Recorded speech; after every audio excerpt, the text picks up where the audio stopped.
কিছুদিন আগেও তিনি ছিলেন নাজমুল হাসান পাপন ও তার বোর্ডের কট্টর সমালোচক।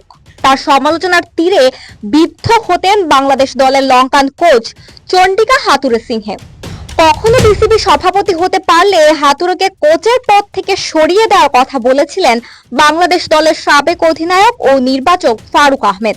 কাকতালীয়ভাবে ফারুকের আমলেই হাথুরের অধীনে পাকিস্তানের টেস্ট সিরিজ খেলছে বাংলাদেশ ক্রিকেট দল।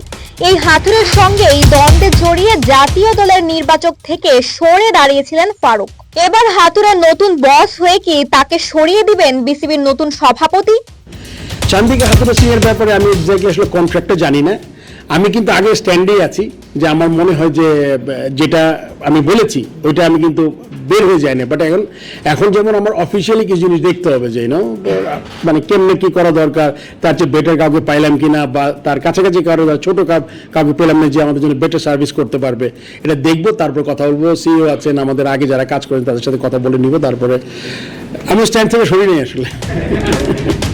সভাপতি হয়ে প্রথম আনুষ্ঠানিক সংবাদ সম্মেলনে একের পর এক হাথুরে সম্পর্কিত প্রশ্ন শুনতে হলো ফারুক আহমেদকে।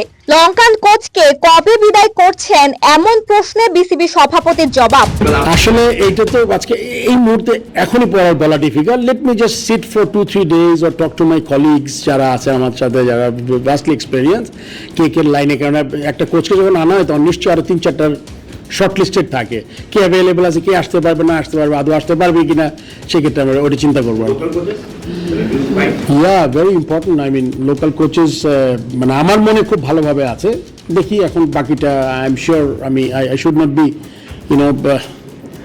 মানে একমাত্র ডিসিশন মেকার হওয়া উচিত না। I need to talk to everyone and like হয়তো বা আমার উপরে দায়িত্বটা বেশি, because I can call the shot, but অন্যরা থাকবে, তারা যাই করবে। শুধু প্রশ্নেই নয়, রীতিমতো তোপের মুখেও পড়লেন ফারুক। দ্রুত কোচের ব্যবস্থা করে তবেই হাথুরুকে নিয়ে সিদ্ধান্ত হবে বলে জানিয়েছেন ফারুক আহমেদ। দেশি কোচরাও তার চিন্তায় আছেন বলে জানিয়েছেন তিনি। 5 তারিখে পরিবর্তন হলো, 7 তারিখে ডক্টর মোহাম্মদ ইউনূস দায়িত্ব গ্রহণ করলো, 8 তারিখে শেখ হাসিনার জায়গায় হচ্ছে ডক্টর মোহাম্মদ ইউনূসকে আমরা 3 দিনের মধ্যে পেয়েছি, তাই তো? রাইট। পাপন ভাই আজকে পদত্যাগ করেছে, আপনি একটু আগে দায়িত্ব গ্রহণ করেছেন, তাই তো? রাইট।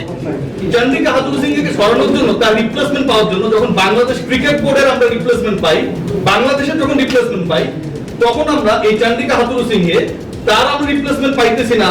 পাবো কি পাবো না, আমি শেষ করি, পাবো কি পাবো না, পাপনের রিপ্লেসমেন্ট ফারুক হয়ে যায়, হাসিনার রিপ্লেসমেন্ট ডক্টর ইউনূস হয়ে যায়, চন্ডিকা হাথুরুসিংহে কি মোর দ্যান ইমপ্রেস? যার রিপ্লেসমেন্টে আমাদের এত টেনশন হয়, আমরা ডিরেক্টলি বলতে আমরা হচ্ছে অনেকটা কুণ্ঠাবোধ করি যে হাথুরুসিংহেকে রাখবো কি রাখবো না, এটা পলিসির আলোচনা। এটা কি আপনার সাথে যায় ফারুক ভাই? নাম্বার 1। মিসআন্ডারস্ট্যান্ড করছো তুমি, আবার বলে দিচ্ছি, আমি ক্লিয়ার করে দিচ্ছি। গত 14 বছর ধরে এই মিরপুরের উইকেটটাকে যিনি কিউরেট করেন, গানেডি সিলভা, বাংলাদেশের যে শ্রীলঙ্কান সিন্ডিকেট তার আরেকটা অংশ, ডেপুটি দিদি এখানটায়, তিনি যেভাবে মিরপুরের উইকেটকে নষ্ট করেছেন, হাল চাষ করলে এখানটা কিছু ফলতো, সেটাও ফলেনি। এবং আজকে আমি একজনকে জিজ্ঞেস করলাম যে আপনি ওর বেতনটা আমাকে হয় বলবেন, অথবা কালকে আপনাকে আমি রিপোর্ট করবো। সবাই গোপন করে, ঢাক গুড়গুড় করে। গামিনী কয় টাকা পায় এটা বলতে ভয় পায়, কিউরেটররা কয় টাকা পায় এটা বলতে ভয় পায়। যাই হোক, শেষ পর্যন্ত যখন জানা গেল যে এত টাকা পাচ্ছেন 14 বছর ধরে এবং এই মানুষটার আউটপুট 0, তখন সেই সিন্ডিকেট ভাঙবেন কিনা এখানে আপনি বলবেন না যে পলিসিগত? এখানে কোনো না, প্রথম আমি তোমাকে বলছি যে হাতুরের ব্যাপারে যে স্ট্যান্ডটা, ওই কথাটা মিস করেছো। হাতুরের ব্যাপারে স্ট্যান্ডটা আমার ছিল বোর্ড প্রেসিডেন্ট হওয়ার 2 দিন আগে, ওই স্ট্যান্ডেই আছি আমি। আপনি আবার ক্লিয়ার করেন, আমাদের সবাইকে ক্লিয়ার করেন। এটা কি আমি বলেছি নাকি? আমি এটা sir, I mean like you are good, তুমি যেটা মিন করো ওটাকে পরিষ্কার, বাট আমিও কিন্তু খুব পরিষ্কার।